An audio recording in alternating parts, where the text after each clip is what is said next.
Hello, everyone, and welcome to BrainMap. BrainMap Seminar Series is co-sponsored by the P41-funded Center for Mesoscale Mapping, housed in the Martinos Center. It is my great pleasure to introduce our speaker today, Dr. Corinna Bauer. Corinna Bauer is an assistant professor in radiology and ophthalmology at Harvard Medical School. She currently leads the lab for neuroimaging and vision science in the Department of Radiology at Massachusetts General Hospital. Dr. Bauer's research focuses on understanding how the visual dysfunctions observed in cerebral visual impairments relate to brain structure and function. Following a master's in bioimaging, she completed her doctoral studies in neurobiology at Boston University School of Medicine. She then completed a postdoctoral fellowship studying the changes in neural networks associated with congenital ocular vision loss. Dr. Bauer became faculty at Harvard Medical School in 2015, and since then, she has sought to apply multimodal MRI techniques to study the long-term neurodevelopmental consequences of early brain injury, specifically targeting white matter, neural networks, and the thalamus. Corinna's research also investigates the relationship between brain structure and function, with performance on assessments of higher order visual processing in individuals living with cerebral visual impairments. Without any further ado, I pass it over to you, Corinna, and thank you so much for being with us today. Thank you. At me and I'll yeah, feel free to pop your questions in the chat too, and I'll try my best to answer those as they come up. And if not, hopefully we have a few minutes at the end. So, all right, without further ado. Okay, so as Abbas mentioned, one of the goals of our work is to look at the consequences of early brain injury. And so oftentimes, we hear about that the early brain is plastic, that it can change. So I always like to start, or I often like to start my talks by just reviewing what I think that neuroplasticity is, just so that we're sort of all on the same page, because I think it's just a good reminder. So ultimately, when we're thinking about plasticity, it's the capacity of the brain to change its structure and or function in response to experience. But when we're talking about the brain, as a reminder, the experience is really that, action potential pattern, the electrochemical activity within the neural circuits. And it's this through mechanisms like neurogenesis, synaptogenesis, pruning, these sorts of things, which really are driving that brain change. So what is the goal then of these changes in the brain, right? It's that our brain changes in response to experience, but also the goal is for these changes in the neural networks to then help us have the appropriate behavioral responses to environmental stimuli. So just keep this in the back of your mind as we're talking about how early brain damage might impact neural networks. How then might this impact that second point, that response to the environmental stimuli?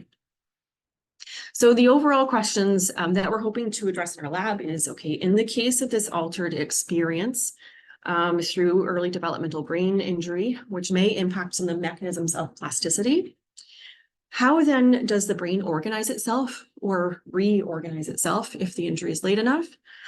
And then is that plasticity or are these brain changes favorable in terms of functional vision outcomes? And I'm going to talk about what some of those functional vision outcomes are shortly. Okay, so if you remember nothing else from today, I'd like you to remember that early brain injury can have really a substantial impact on the long-term development of the brain networks, and that many of those networks, not just those involving the occipital lobe, are implicated in visual perception, visual attention, and recognition. And that this is a complex relationship, and that it's also not just in children with brain injury, but also in adults with brain injury. Oftentimes, they also experience visual perceptual impairments that can impact many things, including their quality of life. And of course, the more we know, the more we know we don't know. So there's a lot of questions that remain.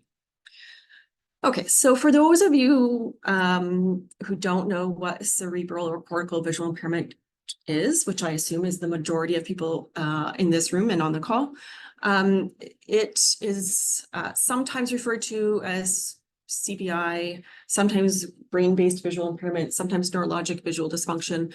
But essentially, it's visual dysfunctions or challenges with vision that are due to the brain, not necessarily any potentially co-occurring ocular impairment.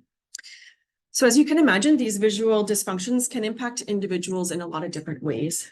So if we're talking about children, it can impact multiple different developmental domains, including fine and gross motor development, social development, cognitive development, so on and so forth.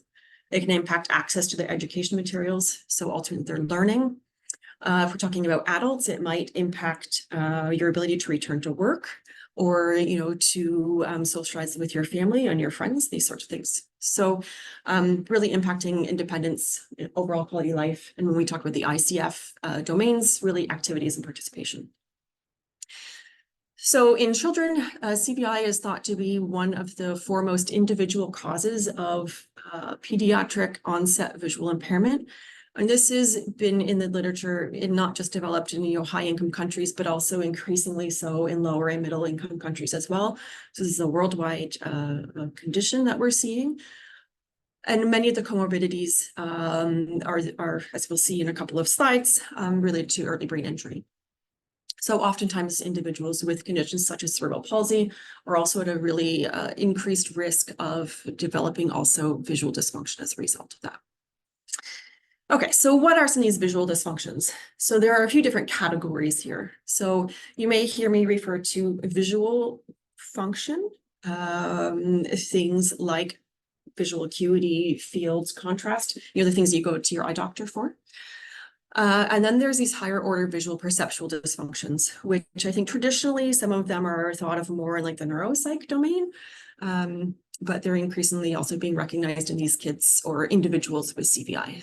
So you can see the list there. And of the ones on that list there, today I'm going to be focusing a little bit on motion processing, face recognition, and also selective attention. So one of the aspects of visual attention. And then I'm not talking about this today, but just to also be aware too, that there are also these mid-level visual processes that sort of feed into these. So the perceptual grouping, figure ground segmentation, parts within a whole, so on and so forth, which can of course then impact object recognition, visual search, so on and so forth. So here, yeah, Shane. In the previous slide, you said that CVI is not referring to dysfunctions in the anterior parts of visual system. Yeah. But then you're talking about face and object, perception problems. Mm-hmm. So then what do you mean exactly by anterior part of, visual system? Because, to many of us, face and, object is, too anterior. Oh, sure. So the question, for those of you online, the question was in this slide before, I had mentioned that CVI was the brain and not the anterior system, or potentially co-occurring anterior visual system. So for those of you who don't know much about the visual system, the anterior visual pathway is anything the optic chiasm, where the optic nerves decussate anywhere forward of that. So the optic chiasm, the optic nerve, and the retina and the eyeball itself. Yeah. So, there could be something wrong with the eyeball itself, but the visual dysfunctions that you observe are beyond what you would see or anticipate based off the ocular condition itself. Does that make sense? Yes. Yeah. Yes. Oh, Yeah. Thank you. Yeah. Great question. So as I mentioned, yeah. Just wait 1 second.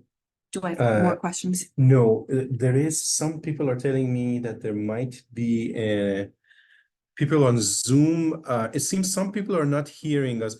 Can people on Zoom, if they're hearing me, and I will type this in, tell me more if they are having problems with the audio or not? Okay, it seems people actually are fine. Okay. So please continue, and I'm sorry for the interruption. Okay, great. Thank you. And I'm glad that we verified that, because on an earlier meeting today, my audio drivers had to be updated. So I'm glad to hear that It might be like one Okay. person. Perfect. Thank you. Okay, thanks. Okay, so there are many different potential causes or etiologies of CVI. And so you'll notice that there's this like thin horizontal line. Anything below that line is sort of things that tend to happen in utero or, the first few weeks, days, months of life. So birth complications, hypoglycemia, infection, CMV or cytomegalovirus, those sorts of things, maternal substance abuse, all of these can impact the development of the brain in utero. And then the things above the line are causes of CVI that can happen, at any time in your life: brain tumors, TBI, seizure activity, stroke, those sorts of things. They can impact kids or adults alike. So as you can imagine, there's, all this heterogeneity in terms of the etiologies. And this is also reflected in the typical clinical scans that you see. So on the top are some roughly mid-sag cuts of T1 weighted images, and then on the bottom 2 rows are the same slice flare, and then on the bottom is an axial flare. So what you can see right away is that on either the extreme, left or the right, that these brains are really obviously atypical. But at the ones in the middle, yeah, you might be able to see a few things here or there, but as a whole, to an untrained eye, they look relatively normal. So there's heterogeneity in terms of the gross, presentation in the brain. But in spite of this, drawing from inspiration from papers on PVL, or periventricular leukomalacia, despite the differences in the primary injury, the secondary downstream consequences and effects of those injury may be somewhat similar, as represented here in the figure. So those would be, differences and changes in the development of the cortex and the subcortical structures like the thalamus, as well as reduction in myelination, which we know is really important, not just for the initial formation of neural networks, but for the maintenance and modulation of those networks to respond to behavior, and then, of course, inform our behavioral responses. So keep with this in mind, these 3 potential secondary effects that sort of went into the formation of, our lab's, sort of overall approach to how we're looking at CVI and, the potential for plasticity following early injury, right? So we've got brain function down here, task-based resting state, white matter approaches, right? So we've got lesion segmentation, we can look at kurtosis, we can look at myelin water fraction tractography, and also network approaches, and then the more traditional morphometric approaches. So how do these influence and interact with one another? And then how do they together and individually impact visual, behavioral, and clinical measures of visual perception? Okay, so let's talk briefly about just a big, broad overview of the cortical gray matter, subcortical gray matter, and then white matter, and then we'll go into those specific visual dysfunctions. Okay, just check the chat before I. Okay, perfect. I want to make sure they're ready. Okay, perfect. All right. So what do we know already from the literature about the relationship between cortical gray matter and the extent of CVI? So there are a few studies in the literature on this. The first study that I could find was from '96. And in this case, it's essentially just a visual assessment of the extent of optic or atrophy in the occipital cortex. So they found that the greater the extent of atrophy in the occipital lobe in those with CVI, the worse their visual acuity was, essentially. Fast forward to 2020, a group out of Italy, this paper was led by Francesca Tonelli and her colleagues. They have this semi-quantitative grading scale, which I have an example of in a few slides. And based off of the hemispheric and the global scores on that measure, they then looked at the correlations with the total visual score, which is essentially like the number of visual perceptual tests that the individual found challenging. They found that the greater the extent of the brain injury as measured with this scale was associated with more visual challenges, essentially. But these are both either just qualitative, semi-quantitative measures. So what we've done is used FreeSurfer to actually look at thickness of specific regions to see whether or not we can get a little bit more fine-tuned results here. So this is just one of the examples, and we found that there was a significant negative correlation with the thickness of the cuneus, so V2, and the total number of items on one of the common metrics that used for evaluating what aspects of visual perception might be impacted in an individual with CVI. So essentially, the thinner it was, the more difficulties they had.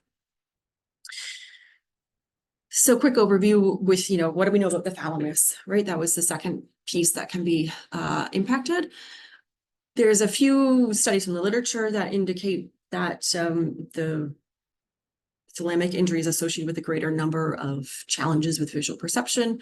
I always like to have this slide on the top, just in case people don't know where the thalamus is. You know, I talk a lot to parents, so I've circled it here in yellow in case you don't know where it is. It's smack in the middle of your brain. But what you can see is that just when we just qualitatively look at it, it seems to be that it might be smaller in some people with CBI. And when we actually go through at our group level data, we can see that the CBI group shown in blue is significantly reduced in volume compared to the control shown in red after adjusting for intracranial volume. The other thing you can see is that there's a huge heterogeneity within the CBI population. And this stems back to the different causes of CBI that you can imagine, but still overall, there is a reduction. So when we go and look at the specific nuclei and you know, regions within the thalamus, because we know that different regions are associated with different functions. When we look at the pulvinar, we see that bilaterally it's negatively associated with challenges moving through space. So the smaller the volume of the thalamus was, the greater the number of challenges that the individuals had. So again, some evidence linking the subcortical injury or volume reductions with visual dysfunction. Yes, Shaheen. So in that graph, it suggests that, you know, there might be also a problem with caudate.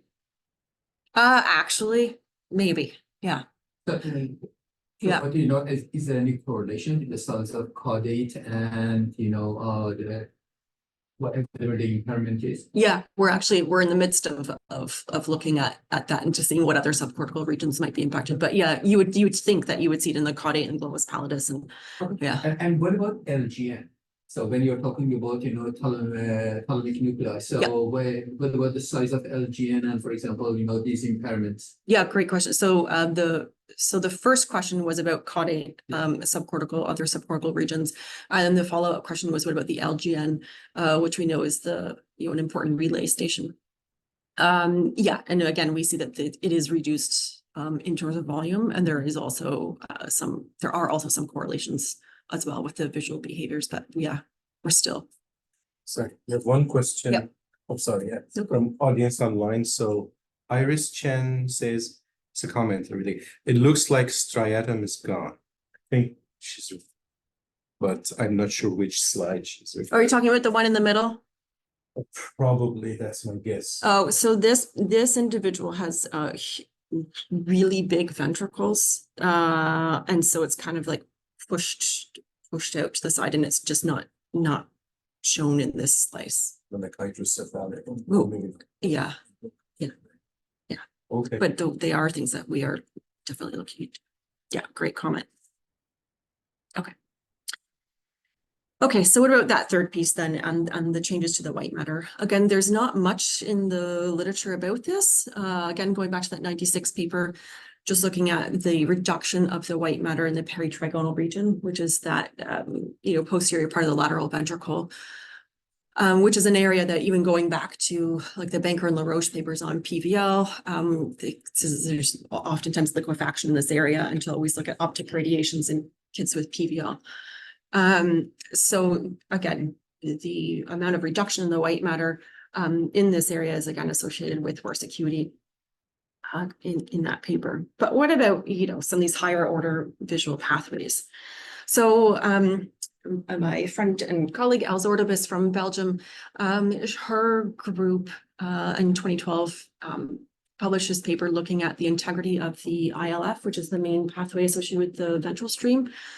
And found that there was a significant negative correlation with fractional anisotropy of the ILF and the number of impaired subtests on the Leuven 94 battery, which is an object recognition battery.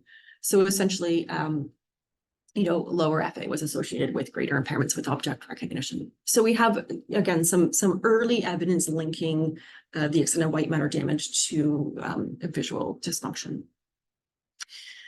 Okay, so this is an example of that semi-quantitative grading scale that I mentioned earlier. As you can see, it's just 6 slices through the brain aligned in ACPC space, and you essentially like mark where in the brain you see abnormalities. And you can do it for the cortex, subcortical regions, as well as the corpus callosum and the cerebellum. And you essentially there's a whole metric for how you score it. So that's used often clinically, more often in Europe, I think, than here. So what we're also hoping to do is to segment also the hyperintensities on the flare. So this is manual segmentation, but we've also been exploring different automated techniques. But as you can see, there's a huge distribution in terms of the extent of white matter lesion volumes as demonstrated on flare. So some have no lesions present, and others have, like the three you can see here, have quite extensive lesions. And I think this one might be that one before with the giant ventricles. Yeah. So in addition to that, we can also target specific tracts, of course, using tractography. So a priori, we can target tracts associated with the dorsal and ventral visual streams, their integration, and then also those cerebrocortical radiations for the feed-forward feedback loops. So those are just some of the examples there of targeted tracts.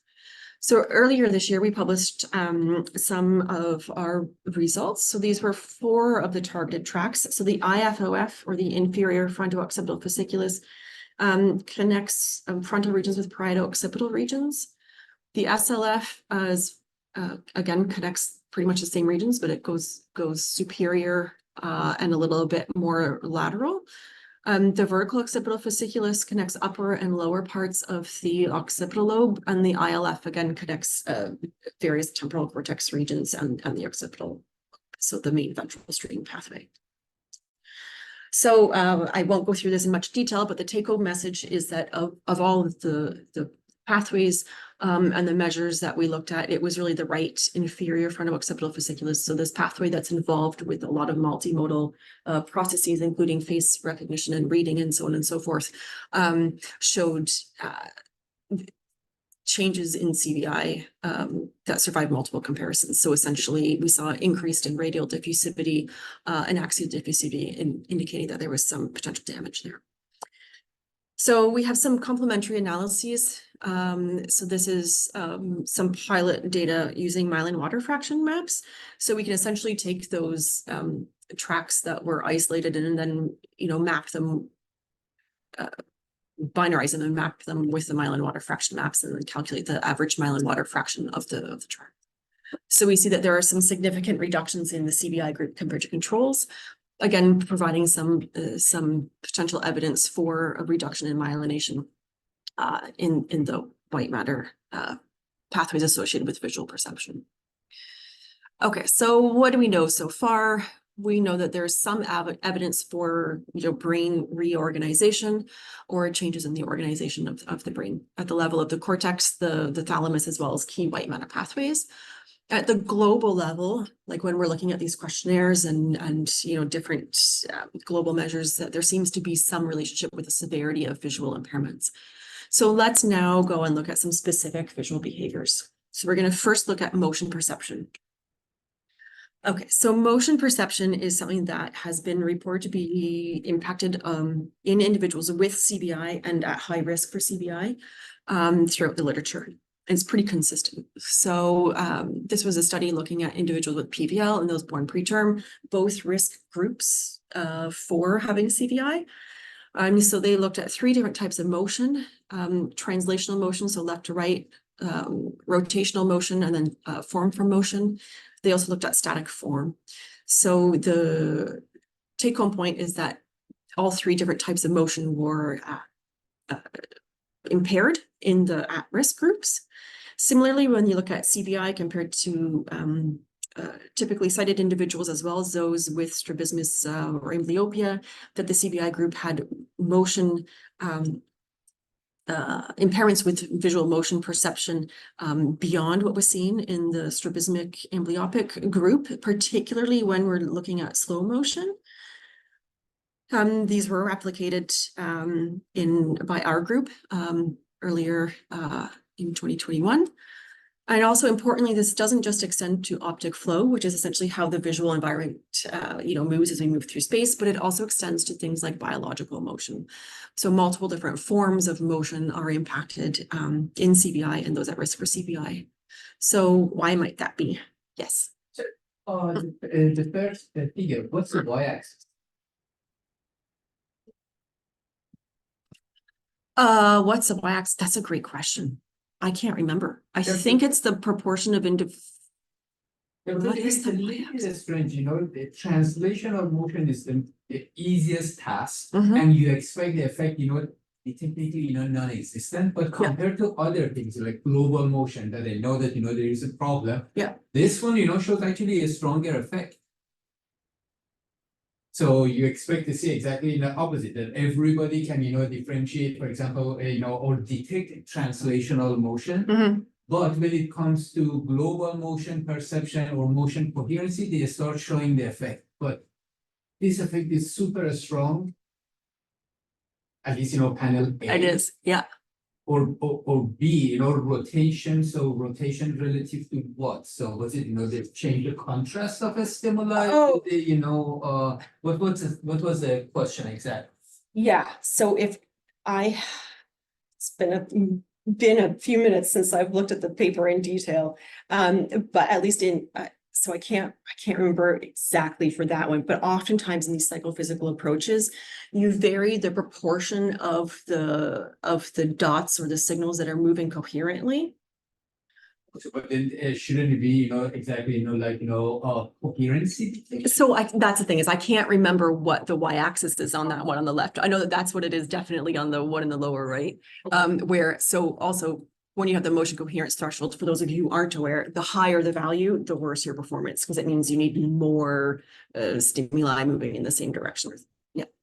Yeah, but that's a great question, and I can't remember, and I'm gonna have to go back and look at that and double check. Yeah, sorry about that. Okay, so yeah, why might we be seeing this relatively consistent motion deficit in those with and at risk for CVI? So we know that within the brain, there are certain structures that are particularly strongly associated with motion coherence, you know, signal. So here we have, so early visual areas as well as area MT shown in green here on figure B, as well as some other parietal and occipital areas.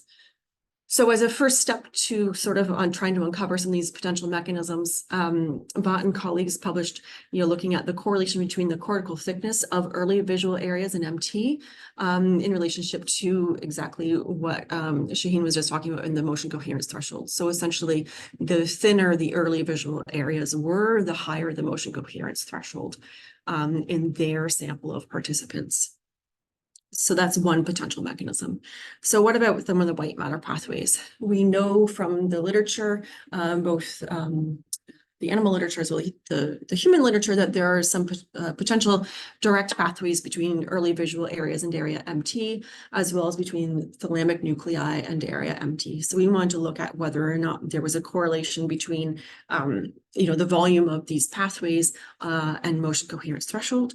And we found that it was in our participants that it was the volume of the pathway between right V1 and MT, so that cortical pathway that had a significant negative correlation. So again, a smaller volume of that pathway was associated with increased thresholds, so worse performance.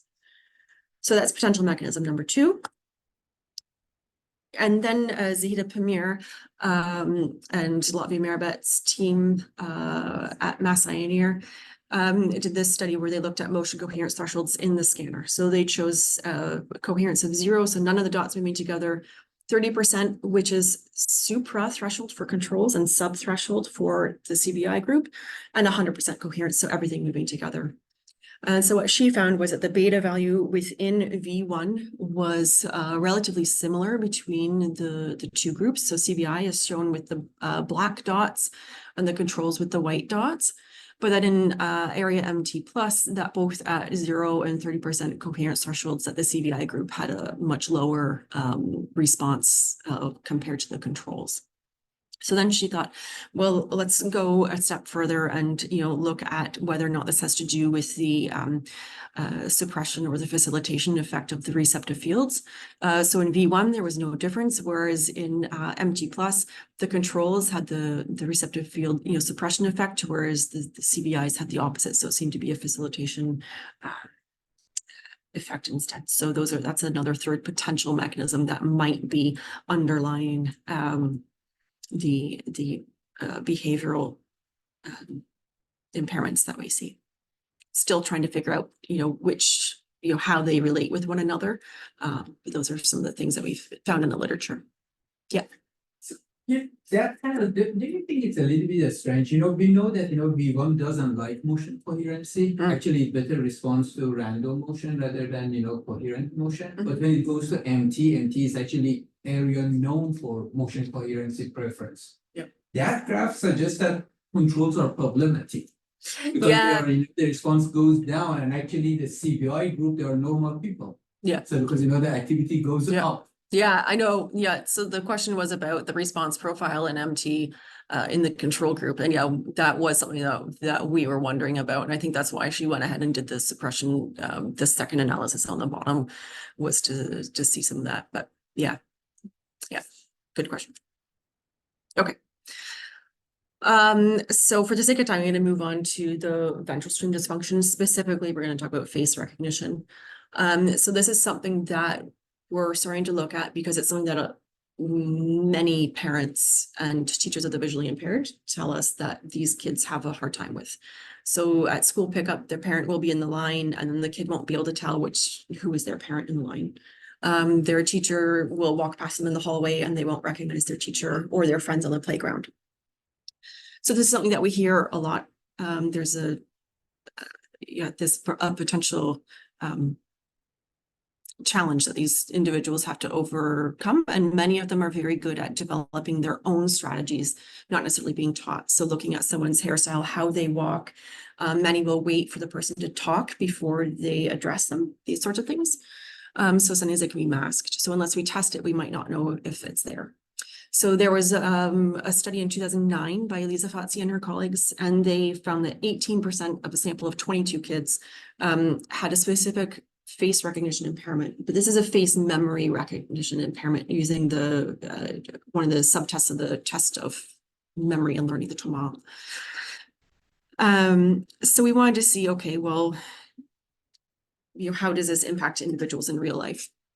So we took the 4 face-related questions from the CBI inventory, which are difficulty identifying facial expressions, mistaking a stranger as someone you know, and difficulty recognizing close relatives in person or in photos.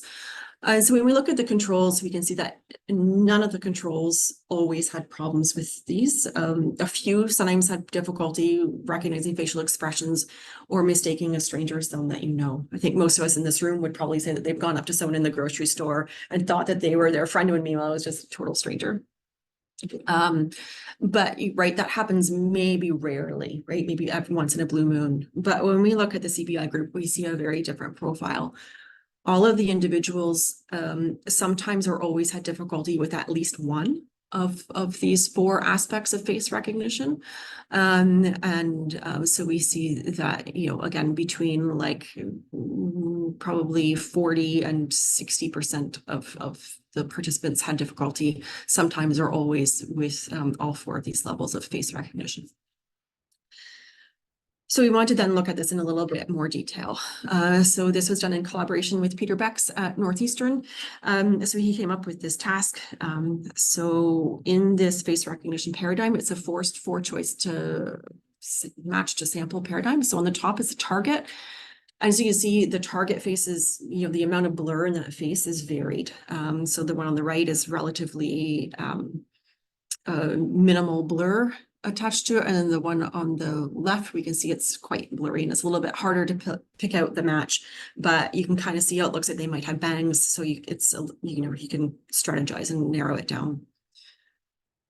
But not everyone can use that same strategy. So so we varied the amount of blur and then looked at proportion correct, response time, And then that threshold for blurette, which it was like, I think 66% correct or something like that. And then as a control, we wanted to see, okay, is this all ventral stream functions or is this just limited to faces? So we did a glass pattern task. So if you aren't familiar with a glass pattern task, it's essentially there's all these dots, and you'll notice that one of the 4 boxes has one where the dots kind of form a circular pattern. So this lower left on the left figure, and then the upper right, the figure on the right. So the proportion of dots in that circular pattern is varied. So that's our threshold there. And then again, we also did proportion correct and response time. So when we do a repeated measures analysis, including the interaction effect, we see that there was a significant increase in the threshold for the face task, but not the glass pattern task. And similarly for the reaction time and the proportion correct, that it was specifically a group effect for the face task, but not the glass pattern task. That suggests that in this group of individuals with CVI, that it was specific to faces and didn't extend to patterns. But that for both groups, the proportion correct and the response time were different between the 2 tasks as well. So we wanted to see, okay, well, why might this be? So again, going back to that one paper from Dr. Ordubus, she found again that there was this association with object recognition in the ILF. So we're now looking this with faces. And so we saw that there was a significant bilateral positive correlation with axial diffusivity and threshold. So again, remember that the higher the threshold, the worse your performance. So yeah, so increased axial diffusivity was associated with worse performance on the task. Okay, so our final piece that I want to talk about today is visual attention, and specifically selective attention. And I wanted to talk about selective attention because it's been consistently reported to be challenging in CBI across various task designs, across different age ranges, and also response types. So whether or not it was a manual mouse click or using eye tracking responses. So this is a traditional conjunction search paradigm. Oftentimes it's referred to as T among Ls, and ours just happens to be Cs and Os. But so we have black and white C and O stimuli, and you just have to find the correct colored one. So we vary also the number of items on the screen. And so we look at response time, accuracy as a function of set size. So first I want to draw your attention to the control data, which is the solid black line. And we see really the nice stereotypical response where it takes you longer to find it if there's lots of things on the screen. But the accuracy was pretty consistent across all the different set sizes. So when we look at the CVI group shown in gray, we notice right away that the entire line is shifted higher, even when there's only one item on the screen. It takes them longer to find it. The other thing is that there's a greater set size effect. So the slope of the line is steeper in the CVI group compared to controls. For reaction time, and then accuracy, they perform less accurately when there's a greater number of items on the screen. So this is the conjunction search task in young adults and adolescents using a mouse click response on the target. So this slide is courtesy of Marika Hoken and Marley Quaker from the Netherlands, and they have done a very similar task, but in children using shapes, because sometimes children don't necessarily know their letters. And they used eye tracking instead of the mouse click, because again, sometimes kids don't know how to use a mouse. So in this case, the example, find the red circle. So they use the Tobii eye tracker to see how long it takes them to find it and fixate on it, as well as the amount of the screen that the children have to search in order to find the target. So they had a group of kids with CVI, a group of children with ADHD, those with dyslexia, and then another neurotypical group. And they found that when you look at the amount of the screen that the kids had to search, that the CVI group was significantly higher than any of the other 3 control groups. So this wasn't just unique to the conjunction search task, because no one goes around their real life looking for black and white C's and O's or blue and red circles and squares. So they did this scene search task where the child was instructed to, in this case, find the newspaper. So it was the same outcome variables, time to find it, as well as search area using the eye tracker. And again, they found the same results where it was at the CBI group. They had to not only search a larger amount of the screen to find the result, but that it also took them longer to find it compared to both the ADHD, dyslexia, and neurotypical control groups. So again, this isn't just unique to kids or these things. This has also been observed by a lot of the America Betts group with the virtual hallway tasks that they have. In this one, you have to find the school principal. Same thing, takes them longer to find it. They make more errors and they have to look for a larger amount of the screen. And again, this was replicated in the toy box task as well, where the child first picks their toy so they know what they're looking for, which is really important. And then they have to find it, and there are varying number of distractors and toggling on and off background clutter, that sort of thing. So it seems to be that independent of how it's measured, whether or not it's with eye tracking or with the manual response, whether or not it's conjunction search or some sort of other more realistic scene search task, that CBI seems to be impaired on this task. So why might that be? So there are two main networks that sort of govern our attention. So the dorsal attention network, or the DAN, shown here, and the ventral attention network, or the VAN. So DAN is like top-down control of attention, and the ventral attention network is bottom-up. So sort of more like that disengaging of your attention from one thing to another. Like, if you're focusing on something and someone walks past you in your periphery, you might automatically focus, move your attention to them. That would be the ventral attention network. So what you'll notice from these wiring diagrams is that they are highly connected within themselves, the networks, but also they are highly interconnected, not just with one another, but also with subcortical structures and early visual areas as well. And that they are both connected mainly via different divisions of the SLF, or the superior longitudinal fasciculus. So from some of our previous work, we know that the SLF can often be impacted in those with CBI, both in terms of volume and other measures like radial kurtosis. But what about the networks? So this is some of our early data, and I would be happy to brainstorm potential reasons with you guys. So these are just some correlation coefficients for the within network connectivity values and the conjunction search accuracy performance. So the controls are shown in red and the CBI group is shown in blue. And what we notice is that there really is this interaction effect, which we're in the midst of analyzing right now. But it is a significant interaction effect for a number of these different network properties and different behavioral outcomes. So we're still trying to figure out what exactly that means. And so I would be happy to brainstorm with you guys at some point. But we see that both for within network as well as between network connectivity profiles as well, where it seems to be the control group is positively associated with the accuracy, whereas the CBI group, it seems to be potentially this negative association between the network connectivity and performance on the task. So this has sort of been a whirlwind overview of some of the visual perceptual challenges that individuals with CBI have and some of the potential underlying mechanisms. So again, multiple brain changes can happen after injury, and many of these can have negative consequences on visual function. So of course, there's still so much more that we don't know at baseline, and we also don't know how potential interventions or compensatory strategies maybe impact changes in the brain networks themselves. So thank you. Thanks to our funders and our participants, and I would be happy to take any questions at this time. Thank you. Yeah, thanks.